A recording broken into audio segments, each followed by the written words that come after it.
கோவிலில் எல்லாரும் முன்னாடியுமே அழகர் தன்னை அம்மானு கூப்பிடலன்னு தமிழ்ச்செல்வி அழுதுகிட்டே இருக்க, அப்போது அங்கே திடீர்னு யாருமே எதிர்பார்க்காத மாதிரி அங்கே காட்டுச்சி அம்மன் வராங்க.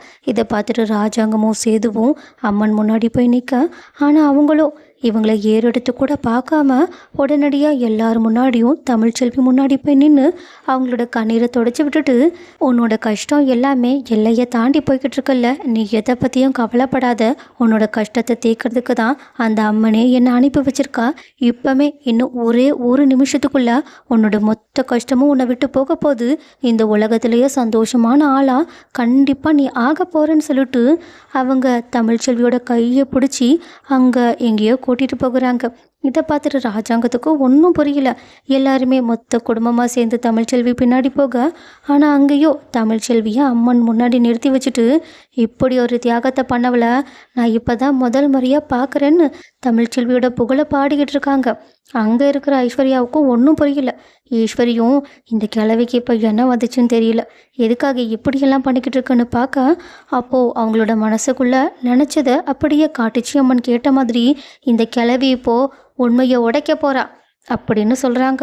உடனே ஈஸ்வரிக்கும் அப்படியே பதட்டம் தாங்க முடியல. என்ன, இவங்கள நம்ம கிளவின்னு சொன்னது எப்படி இவங்களுக்கு கேட்டிருக்கும், நம்ம மனசுக்குள்ளே தானே பேசணும் அப்படின்னு அவங்க பதற ஆரம்பிக்க, அதுக்குள்ளேயே காட்டுச்சி அம்மன் தமிழ்ச்செல்வியை ஐஸ்வர்யாவோட முன்னாடி நிறுத்தி, யாருக்கிட்ட நீ உண்மையை சொல்கிறியோ இல்லையோ, இவகிட்ட நீ உண்மையை சொல்லி தான் ஆகணும். அப்படி இல்லை, இவ்வளோ நாளாக நீ யாருக்காக எவனோட காதலுக்காக காத்துட்டு இருந்தியோ அவனோட உசிரே போயிடும் அப்படின்னு சொல்ல, ஐஸ்வர்யாவுக்கும் இந்த காட்டுச்சி அம்மன் சேது மாமாவை பற்றி தான் சொல்கிறாங்கன்னு நல்லா புரிஞ்சிருச்சு. நீங்கள் என்ன சொல்கிறீங்க, நான் உண்மையை சொல்லலைன்னா சேது மாமாவோட உயிருக்கு ஆபத்து வந்துடுமா, அவருக்கு என்ன ஆகும் அப்படின்னு கேட்க, எல்லாருக்கும் என்ன உண்மையை ஐஸ்வர்யா சொல்ல போகிறான்னு ஒன்றுமே புரியல. ஆனால் ஈஸ்வரி தான், ஐஸ்வர்யா கொஞ்சம் வாயை மூடிட்டு, அவங்க ஏதோ உளறிக்கிட்டு இருக்காங்க, அதெல்லாம் நீ பெருசாக எடுத்துக்காத. காட்டுச்சி அம்மனும் ஈஸ்வரியோட கணத்தில் பலான்னு ஒரு அறையை விட்டு வாயை மூடிட்டு சும்மா இருக்கணும், அப்படி இல்லை நீ இங்கேயே இந்த இடத்துலையே சாக வேண்டியது இருக்கும் அப்படின்னு சொல்ல, ஈஸ்வரியோ நடுங்கிக்கிட்டே நிற்கிறாங்க. ஐஸ்வர்யாவோ, நான் உண்மையை சொல்கிறதா இருந்தா கண்டிப்பாக நான் இப்போவே சொல்லிடுறேன், ஆனால் சேது மாமாவுக்கு ஒன்றும் ஆகாதில்ல, அது நீ சொல்ல போகிற உண்மையிலேருந்து இருக்குது. உடனே ஐஸ்வர்யாவும் எல்லாரும் முன்னாடியுமே, இதுக்கு முன்னாடி அவங்க தமிழ்ச்செல்வியையும் சேதுவையும் பிரிக்க ஈஸ்வரி சித்து கூட சேர்ந்து எவ்வளோ கேவலமான வேலைகள் எல்லாத்தையுமே பண்ணாங்கன்ற மொத்த உண்மையையும் போட்டு உடைக்கிறாங்க. இதை கேட்டுட்டு தமிழ்ச்செல்விக்கும், ஐஸ்வர்யா அப்போ இதுக்கு நீ தான் காரணமா அப்படின்னு ஷாக்கிங்கோட கேட்க, ஆனால் ஐஸ்வர்யாவும், தயவு செஞ்சு என்னை மன்னிச்சிருங்க, எனக்கு இப்போ உங்கள் மேலே மிகப்பெரிய மதிப்பும் மரியாதையும் இருக்குது, ஆனாலும் நான் ஆசாசியாக காதலிச்ச மாமாவை நீங்கள் கல்யாணம் பண்ணிக்கிட்டீங்கன்னு தெரிஞ்சதுக்கப்புறமா எனக்கு உங்கள் மேலே ரொம்ப கோவம் வந்துடுச்சு, உங்களை வெறுக்க ஆரம்பிச்சிடுச்சிட்டேன், எப்படியாவது உங்கள் ரெண்டு பேரையும் பிரிக்கணும்னு நினச்சேன். ஏன் முதல்ல மாமாவுக்கும் உங்களை பிடிக்காதுன்னு நினச்சிதான் மாமா மேலே நான் இன்னுமே என்னோடய ஆசையை வளர்த்துக்கிட்டு இருந்தேன். ஏன்னா இதுக்கான காரணமே இவங்க தானே. அவங்க நடந்தது எல்லாத்தையுமே சொல்லிட்டு ஈஸ்வரியையுமே கையை காட்ட, சேதுவோ கோவத்தோடு ஐஸ்வர்யா பக்கத்தில் வராங்க.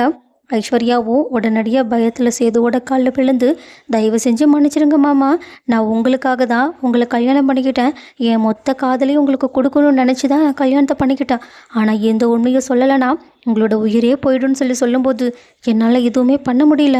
எனக்கு தெரியுமாம்மா, நீங்கள் என்னை கண்டிப்பாக வெறுத்துடுவீங்க, இதுக்கப்புறமா என் கூட சேர்ந்து வாழணும்னு யோசிக்க மாட்டீங்கன்னு, இருந்தாலும் நான் கடைசி வரைக்கும் உங்களோட மனைவியாக உங்கள் கூடவே இருக்கணும்னு ஆசைப்பட்றேன்னு அப்போ கூட இப்படி பேசிக்கிட்டு இருக்கேன். ஆனால் காட்டுச்சி அம்மனும் இன்னும் முழு உண்மை வெளியே வரல. வெளியே வந்ததுக்கப்புறமா யார் யார் எங்கெங்கே போகணுமோ, யார் யார் எந்தெந்த இடத்துல இருக்கணுமோ அந்தந்த இடத்துல அவங்கவங்க இருப்பாங்க அப்படின்னு சொல்லிட்டு சித்துவோட பக்கத்தில் நெருங்கி வர, சித்துவோ பேசாமல் இங்கேருந்து எஸ்கேப் ஆகிடலாமான்னு நினைக்கிறாங்க. ஆனால் அவங்களுக்கு பக்கத்துலேயே சாவித்திரியும் தாமரையும் தூண் மாதிரி நின்றுக்கிட்டு இருக்காங்க. ஏன்னா நடக்கிறது எல்லாத்தையுமே பார்த்துட்டு கண்டிப்பாக இவளுங்க ரெண்டு பேர்கிட்ட போய் காட்டுச்சி அம்மான் வருவாங்க, வந்ததுக்கப்புறமா ஓட தான் பார்ப்பாளுங்க, அதுக்குள்ளே நம்ம எப்படியாவது இவளுங்களை பிடிச்சி கொடுக்கணுன்னு தான் அவங்க அங்கே நின்றுக்கிட்டு இருக்காங்க. அதே நேரத்தில் சித்துவும், இங்கே பாருங்கள், நான் எந்த ஒரு தப்பு பண்ணலை, எல்லாம் என் அம்மா தான் பண்ணாங்க அப்படின்னு சொல்ல, ஆனால் காட்டுச்சி அம்மனும், நீ இவங்க 2 பேரோட வாழ்க்கையை எப்படி மாற்றி வச்சோன்னு இப்போ சொல்லலை. இன்னும் இந்த அம்மனோட சன்னிதிலேயே நீ உன்னோட உயிரை விட வேண்டியது இருக்கும். அதுக்கான ஏற்பாடுகள் நடந்துக்கிட்டு இருக்குன்னு சொல்ல உடனடியாக பக்கத்தில் இருக்க அருவா எல்லாத்தையுமே திரும்பி பார்த்துட்டு சித்துவும் பயத்திலேயே ஆமாம் நான் தான் சேதுவை ஐஸ்வர்யா கூட சேர்த்து வைக்கணுன்றதுக்காக நடக்காத கல்யாணத்தை நடத்த மாதிரி நாடகம் ஆடினேன். என்ன சொல்லிக்கிட்டு இருக்க? இல்லை ஐஸ்வர்யா, சேது உண்மையாகவே உன் கழுத்தில் தாலியை கட்டல. உன் கழுத்தில் 3 முடிச்ச போட்டது நான் தான். அந்த கல்யாணம் நடந்தே ஆகணும்னு அம்மா சொன்னதுனால தான் நான் இப்படி ஒரு விஷயத்த பண்ணினேன் அப்படின்னு அவங்க கல்யாணத்தில் நடந்த உண்மையையுமே போட்டு உடைக்கிறாங்க. மொத்தத்தில் ஐஸ்வர்யாவும் சரி சித்துவும் சரி இந்த பிரச்சனைகள் எல்லாத்துக்குமே காரணம் ஈஸ்வரியையுமே கையை காட்டுறாங்க. ஐஸ்வர்யாவுக்கும் ஒன்றும் புரியல. உண்மையாகவே மாமாவோட பொண்டாட்டியை என்னால் இதுக்கப்புறமா இருக்க முடியாதான்னு அவங்களுக்கு தலை கிருகிருன்னு சுற்ற ஆரம்பிக்குது. ஆனால் காட்டுச்சி அம்மனும் இந்த குடும்பம் மிகப்பெரிய பாவத்தை இந்த பொண்ணுக்கு கொடுத்துருக்கு, அதுக்கான பலனை நீங்கள் எல்லாரும் சேர்ந்து அனுபவிக்க போகிறீங்கன்னு சொல்லிட்டு அவங்க அங்கேருந்து கிளம்பி போக உடனடியாக தமிழ்ச்செல்வியும் கண் கலங்கி அழுதுகிட்டே இவ்வளோ நாளாக என் மனசுக்குள்ளே ஒரு விஷயம் உறுத்திக்கிட்டே இருந்துச்சு, ஆனால் அது இப்போ சரியாயிடுச்சு. இப்போ கூட இந்த கண்ணீர் இந்த உண்மை வெளியே வந்துச்சுன்ற சந்தோஷத்தில் வரல. நான் இதுக்கப்புறமாவும் என் குழந்தைங்களை பிரிஞ்சு இருக்க போகிறது இல்லைன்னு சொல்லிட்டு நினைக்கிறதுனால வருது அப்படின்னு உடனடியாக அழகரையும் அங்கேருந்து மீனாட்சியையுமே தூக்கிட்டு அவங்க பாட்டுக்கு கிடுக்கிட்டு நடந்து போகிறாங்க. ஏன் அவங்கள ஒருத்தர் கூட தடுத்து நிறுத்தலைன்னா பார்த்துக்கோங்களேன்.